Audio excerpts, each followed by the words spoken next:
yeni bir cihazla karşınıza geldik. Bu son kullanıcı değil arkadaşlar. Profesyonel olarak immobilizer ve anahtar işi ve elektronik beyin işi yapanların profesyonel olarak kullanabilecekleri bir cihaz.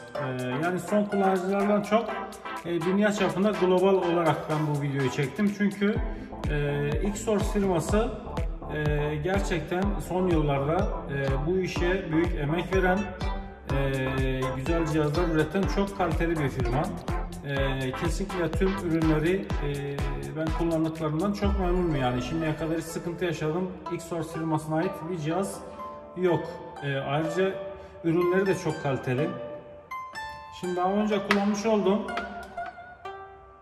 K-Toll Max. Bunu bir müddet önce çıkartmıştı. Bunu bayağı bir zaman kullandım. Güzel bir cihaz. Hiçbir sorun yaşamadım bu cihazda da. Fakat bu yeni yapmış oldukları cihaz bu K-Toll Max. Bu yeni cihazda K-Toll Plus. Bu tablet şeklinde bir cihaz. Yani bunun gibi bu da profesyonel cihaz ama hani bundan daha ileri seviyede bir cihaz yaptılar. Gerçekten ben memnun kalacağımı düşünüyorum. İnşallah da öyle olur. Şimdi bunu kenara bırakıyoruz. Arkadaşlar kutu olarak güzel, sağlam.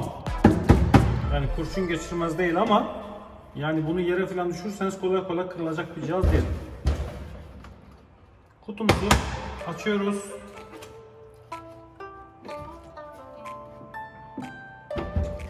İki bölümden oluşuyor kutu içerisi. Bir bölümde cihazın OBD adaptörleri ve direkt OBD2 adaptörü. Bu sol taraftaki kısımda da diğer immobilizer işlemleri ve anahtar programlama ile ilgili kabloları bulunuyor. Her zaman olduğu gibi biz Türklerin işine hiçbir zaman yaramayan çöp. Kullanıcı kılavuzu hiçbir zaman biz Türklerin işine yaramamıştır. Biz Türkler kullanıcı kılavuzunu sevmeyiz aslında. Böyle cihazı kendimiz böyle inceleyip araştırarak bulmayı daha çok beğenen bir milletiz. Yani kullanma kılavuzu her zaman için bizde ikinci, üçüncü, dördüncü planda kalır. Cihaz bu. Yani ben gerçekten beğendim. Çünkü şuraları karbon şeklinde yapmışlar. El tutamak var burada. Şöyle elde filan ne yaparsanız yapın kesinlikle düşüremezsiniz yani.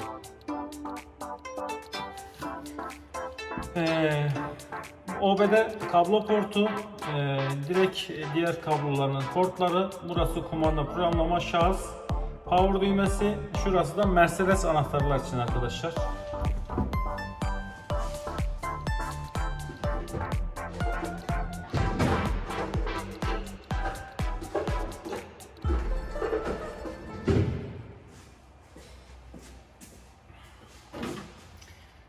Cihazımızı şimdi kenara bırakıyoruz. Kablolarına bakalım. Bu OBD2 kablosu.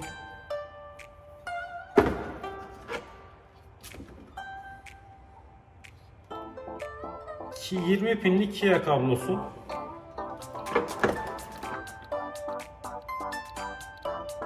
On pinli Kia kablosu demeyeyim de adaptörü. Bunlar adaptör yani. Bunlar normalde OBD2 adaptörünün üzerine takılarak şu şekilde başka araçlar için kullanılabiliyor. Ama yani birçok araç için var mesela. Hyundai filan için de olması lazım. Niye böyle sadece bunları bırakmışlar? İlginç. 3000 Honda, 95, 96, 97 model Honda'ların OBD pin adaptörü. Aslına bakarsanız bunu bırakmalarının çok büyük bir mantığı yok bence. Çünkü zaten Immobilizer'daki 93'e 46 çipinden zaten anahtar yapılıyor yani. Bu bence çok gerekli bir şey değil. Ama yani neticede adamlar düşünmüş bırakmışlar. Keşke diğer araçlar için de olsaydı yani. Mesela Iveco. Şu an ya Iveco'ların anahtarları biraz sıkıntılı yani. Iveco için bir adaptör bırakabilirlerdi yani. Bu gözlü arkadaşlar. Kabloları tanıtımını yapacağım size. Şimdi güzel, hoşa giden bir şeyi söyleyeyim. Şimdi bu kabloyu normalde adaptörler buraya takılıyor. Yani bu kabloyu buraya adaptörler direkt buradan çalışmış olsa, yani bu kabloyu yapmamış olsalar, buradan çalışmış olsa sök tak burasının bozulma ihtimali daha yüksek. Bence bunu yapmaları bir bakıma iyi olmuş. Bu kablo Mercedes araçları arkadaşlar smart anahtarları yapabilmek için kullanılan adaptör. Bu zaten önce dediğimiz gibi ara bağlantı aparatı. Bu neymiş? Evet, mikro işlemci kablosu. 908 68 HC05 68 HC11 tip mikro işlemci entegreler için, bunları okumak için tasarlanan kablo. Bu 9S12 kablosu arkadaşlar. 9S12 mikro işlemciler genelde kilitli çıkıyor. Onlar için ayrı bir kablo yapmışlar. Bu power adaptör kablosu. Mercedes araçlarda masa üstünde okurken password zamanını daha kısaltabilmek için, password okuma zamanını kısaltabilmek için yapılan bir adaptör.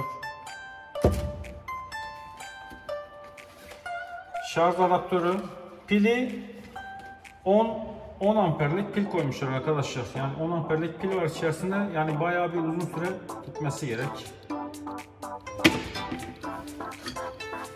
USB-C kabloyla şarj oluyor. Burada bakalım nasılmış. Şuraya geçiyor muhtemelen. Evet.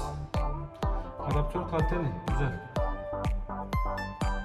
X-Source kendisi yapmamış ama birine yaptırmış muhtemelen. Ama güzel, kaliteli.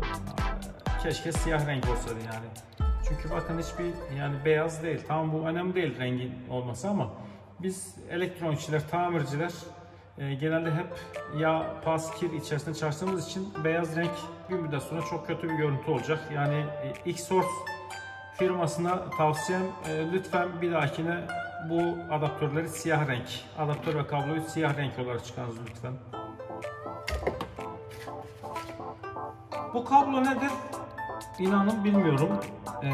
Tek sadece bir şaseleme kablosu mu veyahut da başka bir şey mi? Onu da bilmiyorum. Yani şey de yok. Bunun geçtiği bir yer de yok. Bunu çözemedim arkadaşlar. Onu bir ayrıca firmaya bir mail atıp bunun hakkında bir bilgi sahibi olmak lazım.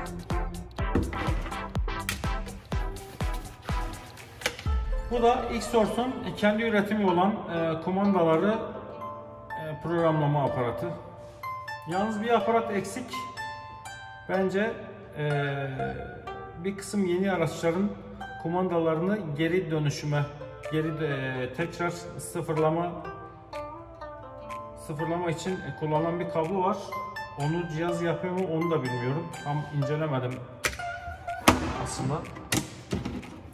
Yani varsa onda gerek, yani kullanmamıza gerek olacak. Arkadaşlar bu EEPROM adaptörü. Ayrıca burada bir kısım ince çipler için, yani küçük SOP 8 ve ETSOP 8 EEPROM'lar için de yer yapmış yani. Fakat bunlar şuraya lehim yapıldığı zaman bir müddet sonra yıpranıyor. Bunların yenileri ne kadar, onu da bir bakmak lazım, soruşturmak lazım. Çünkü yani bunlar ister istemez kullandıkça aşınan parçalar.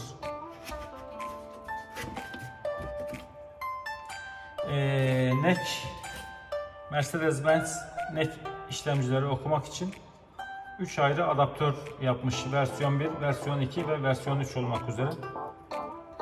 3 adet adaptörü var arkadaşlar. İkinci adaptörü ve üçüncü adaptörü.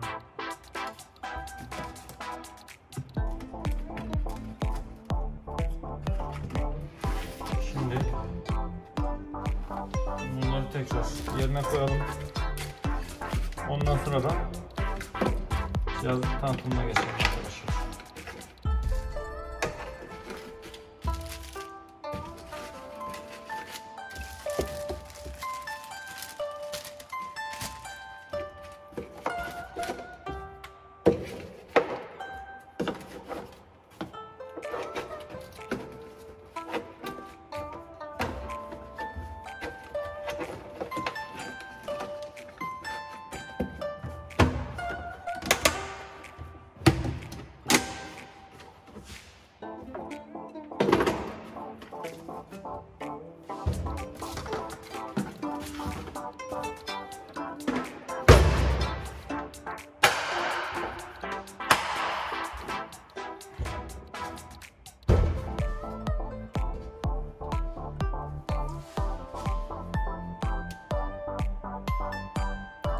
Cihazı ben daha öncesinden kullandım arkadaşlar.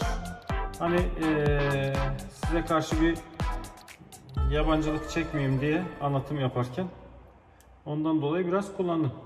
Hani yalan söylemiyorum.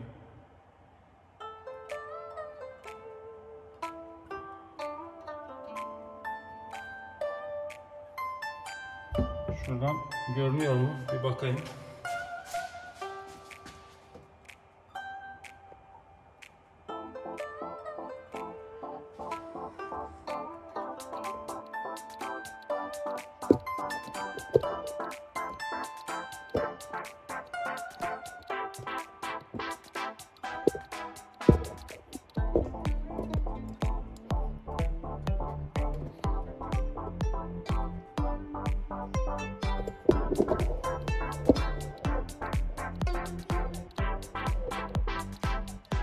Arkadaşlar elimden geldiğince size daha iyi bir net görüntü sağlamaya çalışıyorum ama yani imkanlarım ancak bu kadar.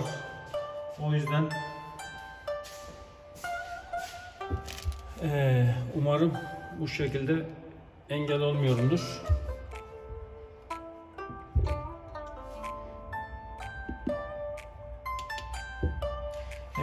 Bir konuyu eksik yapmışlar. Normalde ekran koruyucuya girdiği zaman, hani ekrana dokunduğumuz zaman gelmesi gerekirken arkadaşlar aç kapa düğmesine bastığımız zaman ekran geliyor. Burada IMMO programı arkadaşlar. Yani burada Çin, Asya, Avrupa ve Amerika şeklinde seçenekler var. Albrans'ı seçtiğiniz zaman zaten tüm markalar geliyor. Çin'de olsa Asya araçları, Avrupa araçları hepsi var yani. Buradan ayrıca seçerek direkt harfine gelebilirsiniz yani. Mesela Z harfine geldik. Bakalım Volkswagen'e girelim arkadaşlar. Otomatik diagnoz modelde arkadaşlar burada cihazı otomatik tanıyor. Diğer select tiplerde de arkadaşlar immobilizer sistemine göre araçları seçiyorsunuz.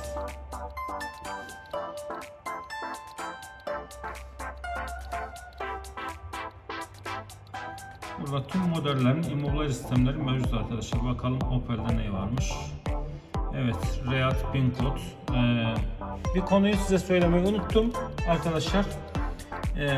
İngilizce versiyonu ama bir sonraki versiyonda Türkçesi gelecek arkadaşlar. Yani bir sonraki güncellemede Türkçe versiyonu çıkacak. Türkçe olarak kullanabileceğiz. Benim için çok fark etmiyor. Biraz İngilizce mevcut. Yani okuma yazma olarak her ne kadar konuşamasam bile terimleri falan, teknik terimleri biliyorum arkadaşlar birçoğunu. Model bazında seçme, Astra, Agila, Combo, tüm araçlar mevcut.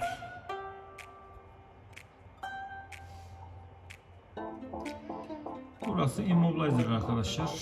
İkinci bir konu transponder klon. Burada arkadaşlar transponderları yani anahtar çiplerini klonlamak için kullanılan bölümü. Geriye dönüyoruz. Immodata tool. Burada arkadaşlar yazılımdan immobilizer sistemdeki yazılımdan çip yapma, transponder yapma bölümü arkadaşlar. Geleği seçtik. Emgrand Immobox TX4 burada. Arkadaşlar mesela gelilerde immo kutusu olanlarda 68 aşçı 98 mikro işlemci kullanılıyor. Bunu okuyup buradan transponder üretebiliyoruz. Uzaktan kumanda programlama arkadaşlar, bu Xsource'un ürettiği kumandaları arkadaşlar buradan araçlara dönüştürebiliyoruz.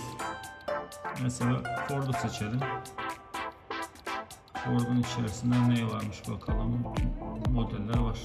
Ford Fiesta, Focus. Bakalım Mondeo'ya gelin. Evet. Mondeo. Arkadaşlar bu Mondeo'da çıkan kumandalar. Bunlara göre kumanda üretip kodlayabiliyoruz yani. Ben bununla mesela Focus, Mondeo, Fiesta türü araçlara arkadaşlar daha önce kumanda ürettim. Bu da biraz daha eski cihazımızın gelişmişi. Biraz değil de bayağı bir gelişmişi dersem daha doğru olur. Arkadaşlar bu maintenance, burada yağ bakım,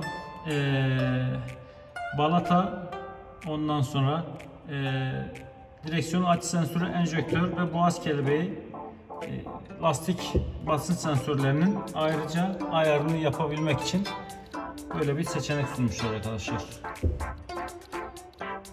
Bu da programlama için arkadaşlar. Apron, flash, immobilizer sistemleri, gösterge, airbag sistemlerindeki programlamalar için açmış olduğu bir menü. Arkadaşlar ayrıca anahtar kesme olayı var. Şimdi benim kullandığım Dolphin XP005 diye bir cihazım var. Bununla arkadaşlar onu da kumanda edebiliyorum. Ayrıca diğer 4 tane Bluetooth'la çalışan anahtar makinesi var. Xsource'un kendi ürettiği. Bununla o 4 tane anahtar makinesine kumanda edebiliyoruz arkadaşlar. Makinenin programlaması, bütün kayıp anahtarlar halinde bitlerden anahtar kesme işlemleri için bu bölümü kullanıyorsunuz. Ayrıca diagnosis mod.